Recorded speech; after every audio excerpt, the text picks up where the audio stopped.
जी, अस्सलाम वालेकुम दोस्तों, उम्मीद है आप सब अच्छे से होंगे। अच्छा जी, 4th वीडियो है आईसीटी कोर कंटेंट मंथ 2 से। आई नो ये कुछ बोरिंग चल रहा है क्योंकि इसमें हम टोटली जो है रिस्क मैनेजमेंट पढ़ रहे हैं। बट मैं आपको यकीन दिलाता हूँ कि अगर आपने अच्छे से ये जो सारी चीज़ें हैं इसको पढ़ लिया और इसको प्रैक्टिस कर लिया तो आप एक अच्छे ट्रेडर बन जाएँगे। तो बेसिकली ये आप टाइटल पढ़ ही रहे होंगे कि why losing trades won't affect your profitability, यानी आप लूजिंग ट्रेड करते हुए भी कैसे प्रॉफिटेबल रह सकते हैं, वो आपके प्रॉफिट पर कोई असर नहीं डालेगा। इस लेक्चर में हम ये पढ़ने वाले हैं, तो प्लीज़ इसको ज़रा गौर से पढ़िएगा, नोट्स भी कीजिएगा। अगर आपने ये मुकम्मल लेक्चर देख लिया तो आपका जो फियर है लूजिंग का वो काफ़ी हद तक कम हो जाएगा। ठीक है, पॉइंट आ रहा है वो है कि अगर आप में ये खौफ है लॉस का कि आप लॉस करेंगे, यानी आप ट्रेड करते वक्त डर रहे होते हैं कि कहीं लॉस ना हो जाए, वो आपकी ट्रेडिंग पर क्या असर डालेगा या क्या इफ़ेक्ट छोड़ेगा। ठीक है, सबसे पहली जो चीज़ आ रही है वो ये है कि अगर आप लॉस को लेकर परेशान हैं या उसके बारे में ज़्यादा सोचते हैं तो ये आपके डिसीजन मेकिंग में मज़ीद डर पैदा कर देगा और जिसके चलते हुए आप ज़्यादा नुकसान कर सकते हैं। जो ट्रेडर्स ये समझते हैं कि वो लॉस नहीं कर सकते या वो लॉस बर्दाश्त नहीं करते तो वो ज़्यादा देर तक मुनाफा नहीं कमा सकेंगे। नंबर 3 जो चीज़ आती है वो है, जो लॉस है ये नागज़ीर है। इसका मतलब ये है कि लॉस ज़रूर होगा, लेकिन अगर आप इसी डर के साथ ट्रेडिंग करेंगे तो ये आपके लिए जो है एडवर्स हो जाएगा, ये मज़ीद बिगाड़ पैदा करेगा। ठीक है, नंबर 4 जो हमारे पास पॉइंट है वो ये है कि अगर आप फियर बेस्ड डिसीजन मेकिंग करेंगे यानी डर के साथ ट्रेडिंग करेंगे तो ये आपको पैरालाइज कर देगा, मफलूज कर देगा। तो अब आते हैं why profits are achievable despite taking reasonable losses. आप एक रीजनेबल लॉसेस करेंगे फिर भी आप जो प्रॉफिट है उसको अचीव कर पाएंगे। ये कैसे मुमकिन है, चले देखते हैं। इसमें जो नंबर 1 पॉइंट आता है वो ये है कि जो प्रोफेशनल इक्विटी मैनेजर्स होते हैं उनको ये पता है कि ये जो लॉस कर रहे हैं ये कॉस्ट ऑफ डूइंग बिजनेस है, यानी ये जो लॉस है बिजनेस का ही हिस्सा है और ये हम पे कर रहे हैं। जैसे अगर आप रियल में कोई बिजनेस करते हैं तो वहां पर भी लॉस आपको बर्दाश्त करना पड़ता है। So don't worry about losses. अगर आप लोग हाई प्रोबेबिलिटी सेटअप्स और अच्छी मैनेजमेंट करेंगे तो आप एक अच्छा रिटर्न हासिल कर सकेंगे। कैसे, आगे चलकर देखते हैं। द थर्ड पॉइंट, हमने ऐसे ट्रेडिंग सेटअप्स बनाने हैं जो 3-1 रिवॉर्ड रेशोज हमें दें। ये हमारे लिए बुनियाद फ्राहम करेंगी टू अचीव आवर टारगेट्स और प्रॉफिट्स। द फोर्थ पॉइंट जो हमारे पास आता है वो है कि अगर हम 5-1 रिवॉर्ड हासिल कर लेते हैं तो हम अपने जो लॉसेस हैं उनको कवर कर सकते हैं इजीली। ठीक है, एफिशिएंटली। तो चलें देखते हैं। तो दोस्तों आपके सामने ये यूएसडी जेपीवाई का चार्ट है। ठीक है, मार्केट जो है बुलिश है, ऊपर जाती है, रिट्रेस करती है और हमें जो हमारा बुलिश ऑर्डर ब्लॉक है उस पर टैप करती है। ठीक है, the market returns to previous institutional buying noted by the down candle prior to the previous price rally। यानी जब मार्केट बुलिश है तो हमने डाउन कैंडल को देखना है जो कि प्रीवियस रैली थी या प्रीवियस इम्पल्सिव लेग थी। ठीक है, तो इसमें हमारे पास ये डाउन कैंडल है जो कि हमारे लिए बुलिश ऑर्डर ब्लॉक का काम करेगी। मार्केट इस पर टैप करती है। अच्छा, यहाँ पर बहुत सारे दोस्तों के माइंड में ये क्वेश्चन भी हो सकता है कि ये भी डाउन कैंडल है, ये भी है, ये भी है, तो क्या ये सारे ऑर्डर ब्लॉक नहीं थे?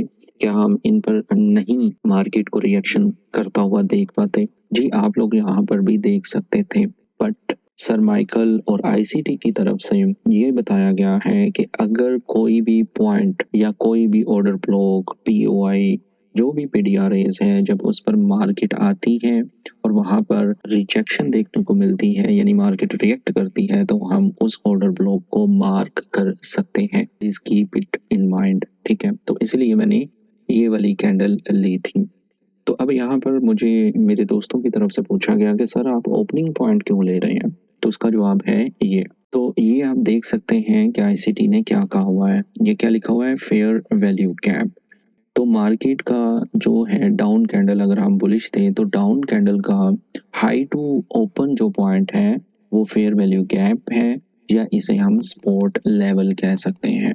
ठीक है, यानी ये ओपन पॉइंट और ये हाई पॉइंट हम इसको मार्क करेंगे एज आ स्पॉट लेवल। ठीक है, ये हमारे लिए स्पॉट लेवल का काम करेगा, ये हमारे लिए फेयर वैल्यू गैप का काम करेगा। आई होप आपको अच्छे से समझ आ गई होगी। इसमें एक स्लाइड मिस है, वो मैं बता दूं।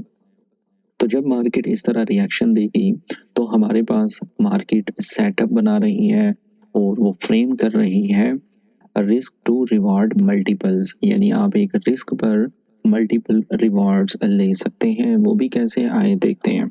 तो दोस्तों, मैंने आपकी बेटर अंडरस्टैंडिंग के लिए इसको शिफ्ट किया है H4 पर, ताकि आपको अच्छे से समझ आ जाए। तो आप ये वाले पॉइंट पर देख सकते हैं कि ये एक डाउन कैंडल है। ठीक है, और ये डाउन कैंडल क्या है, ये हमारा बुलिश ऑर्डर ब्लॉक है, जो कि सेकेंडरी बुलिश ऑर्डर ब्लॉक ले सकते हैं। ये डेली का बुलिश ऑर्डर ब्लॉक था जहां पर मार्केट ने टैप किया, और ये हमारा H4 का है। तो इसका जो मिड पॉइंट है ना, वो कहलाता है मीन थ्रेशोल्ड। ठीक है, ये मीन थ्रेशोल्ड है और ये हमारा एंट्री पॉइंट था। ठीक है, यहाँ पे ये मिसाल दी गई है, तो जब आपको चार्ट पर नजर आएगी तो आप ये ऐसे एंट्री कर सकते हैं। तो ये मीन थ्रेशोल्ड हमारा जो था 50% का लेवल, यहाँ पर हम अपनी एंट्री कर सकते थे H4 में। ठीक है, सो देखिए, हमने वहाँ पर एंट्री की, हमारा रिस्क क्या बना, ये वाला पोर्शन जो कि शायद 10 to 15 पिप्स है। ठीक है, और हमने टारगेट किया ये वाले हाई को। तो ये वाला हाई और ये फेयर वैल्यू गैप हमारा टारगेट था, ये हमारा रिस्क था और ये हमारा टारगेट था। तो ये कितने आर बन रहा है, आप देखें कि हमने एक रिस्क लिया और हमने 5 रिवॉर्ड अचीव किए। हम 1/3 कर सकते हैं और 1/5 कर सकते हैं।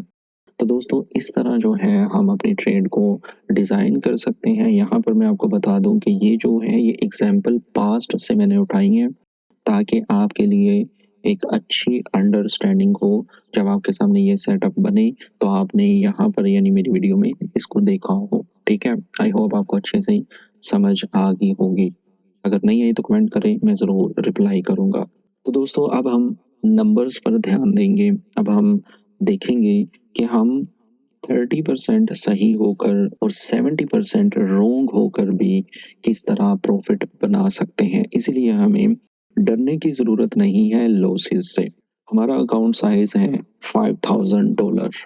यहाँ पर क्योंकि सर ने 5000 के अकॉर्डिंग एग्जाम्पल दी है, तो मैं उसी को लेकर चल रहा हूँ। आप अपनी कैलकुलेशन कर लीजिएगा। अगर आप 1000 से स्टार्ट कर रहे हैं या $500 से स्टार्ट कर रहे हैं, तो ये according to that risk reward आप खुद मैनेज कर लीजिएगा। ठीक है, तो अकाउंट साइज है 5000। एक्यूरेसी रेट यहाँ पर आएगी 30%। रिवॉर्ड टू रिस्क जो हम देखने वाले हैं वो है 1/3, यानी 3% हम अचीव करने की कोशिश करेंगे और 1% जो है वो रिस्क पर होगा। रिस्क पर ट्रेड हम अपने अकाउंट का 1% लेंगे। एवरेज विन हमारा होगा $150, एवरेज लॉस हमारा होगा $50, यानी हम $50 लॉस करेंगे और 150 जो है वो गेन करने की कोशिश करेंगे। तो जैसा कि मैंने बताया कि हमारी एक्यूरेसी रेट बहुत कम है, 30%, और हम लॉस करने वाले हैं ज़्यादा इन टर्म्स ऑफ एक्यूरेसी, जो कि 70% है। 3 विन्स इन 10 ट्रेड्स, हमने 3 ट्रेड्स विन की 10 में से, 7 लॉस की 10 में से। हमने एवरेज प्रॉफिट जो ईच ट्रेड रखना है वो $150 होगा, जो लॉस है वो $50 होगा ओनली। तो हमने टोटल जो गेन किया वो $450 है, जो कि हमने टोटल लॉस किया वो किया $350। हम नेट प्रॉफिट में आए $100 के। यानी हमारी एक्यूरेसी इतनी ख़राब है कि हम 10 में से 3 ट्रेड्स विन करते हैं, 7 लॉस करते हैं, फिर भी हम $100 प्रॉफिट में रहते हैं, और ये हमारा 2% बनता है टोटल अकाउंट का, यानी 5000 का ये 2% बनता है। तो दोस्तों, बताने का या समझाने का ये मतलब है कि अगर आप रिस्क टू रिवॉर्ड या रिवॉर्ड टू रिस्क रेशो अच्छे से डिफाइन कर लेते हैं और आप उस पर काम करते हैं तो आप 70 दफ़ा गलत होकर भी आप प्रॉफिट जनरेट कर सकेंगे। ठीक है?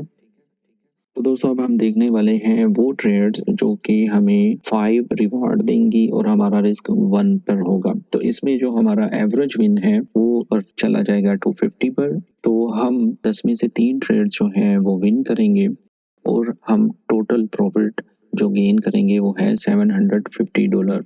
अगर हम लॉस की बात करें तो हमने $350 लॉस किया तो हमारा नेट प्रॉफिट आता है $400। ठीक है? यानी अगेन वही बात कि हम 7 दफ़ा गलत हैं, 3 दफ़ा सही हैं तो हमने $400 जनरेट किया। बट इसमें मल्टीपल रिवार्ड्स हैं, इसमें 5 हम रिवार्ड का देख रहे हैं और 1 जो है वो रिस्क पर रख रहे हैं, यानी $50 रिस्क पर है, $250 हमारे टारगेट पर है। तो इसमें हम 400 नेट प्रॉफिट गेन करेंगे जो कि हमारे अकाउंट का 8% बनता है। ये आपको कोई सिग्नल ग्रुप नहीं दे सकता, ये आपको कोई मनी मैनेजमेंट करने वाला बंदा नहीं दे सकता क्योंकि वो इतनी मेहनत नहीं करेगा, ठीक है? जितना आप खुद अपने अकाउंट पर मेहनत कर सकते हैं। तो अब हम देखते हैं कि अगर हम जो हैं अपने अकाउंट का 2% रिस्क पर रखते हैं और हम सेम रिवार्ड टू रिस्क का रेशियो फॉलो करेंगे 5:1, एक्यूरेसी हमारी 30% वाली ही है, ठीक है? तो हमने 3 ट्रेड्स विन की जो कि टोटल बना 1500। हमने 7 ट्रेड लॉस की जो बना 700, ठीक है? इसमें हमने $100 रिस्क पर रखा था 1% पर और 500 जो था हमारा वो रिवार्ड का था। तो हमारा जो नेट प्रॉफिट आता है वो है 750 और हमें अपने अकाउंट का 15% रिटर्न मिलता है।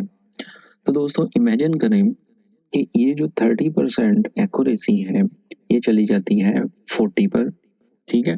तो क्या होता है, आपने 4 ट्रेड्स विन की, 2000 गेन किया, 600 लॉस किया, आपने नेट प्रॉफिट किया 1400। ये कितना बना? 28% 5000 का।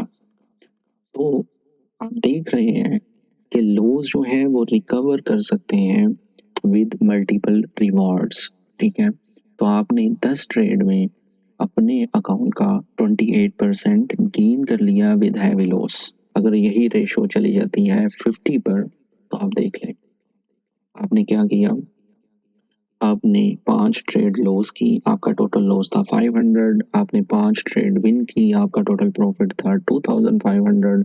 तो 500 उसमें जब लेस हुआ तो आपने नेट प्रॉफिट किया 2000 जो कि आपके अकाउंट का 40% बनता है। तो आप जो है ना वो रिस्क कम कर दें, ठीक है? आप 2% के बजाय आप 1 वाला ही ले लें, तब भी आप जो है अच्छा खासा गेन करेंगे। कैसे? 50% है जी, 5 लॉस 5 प्रॉफिट, आपका एवरेज प्रॉफिट 250 है, एवरेज लॉस $50 है। तो आपने टोटल जो गेन किया वो 1250 है, जो टोटल लॉस किया वो 250 है, नेट प्रॉफिट आता है $1000 जो कि आपके अकाउंट का बनता है 20%। तो दोस्तों ये सारी कैलकुलेशन थी, प्लीज़ इसको जहन में रखें। अगर आपको अपने पिप वैल्यू का पता नहीं है, आपको ये निकालना नहीं आता तो आप गूगल करें, ठीक है? गूगल में लिखेंगे पिप्स कैलकुलेटर तो हमें मिल जाएगा, तो हम निकाल लेंगे इंशाल्लाह। मुझे दुआओं में याद रखिएगा, चैनल को सब्सक्राइब, वीडियो को लाइक और शेयर करना मत भूलिएगा। मिलते हैं नेक्स्ट वीडियो में। अल्लाह हाफिज़।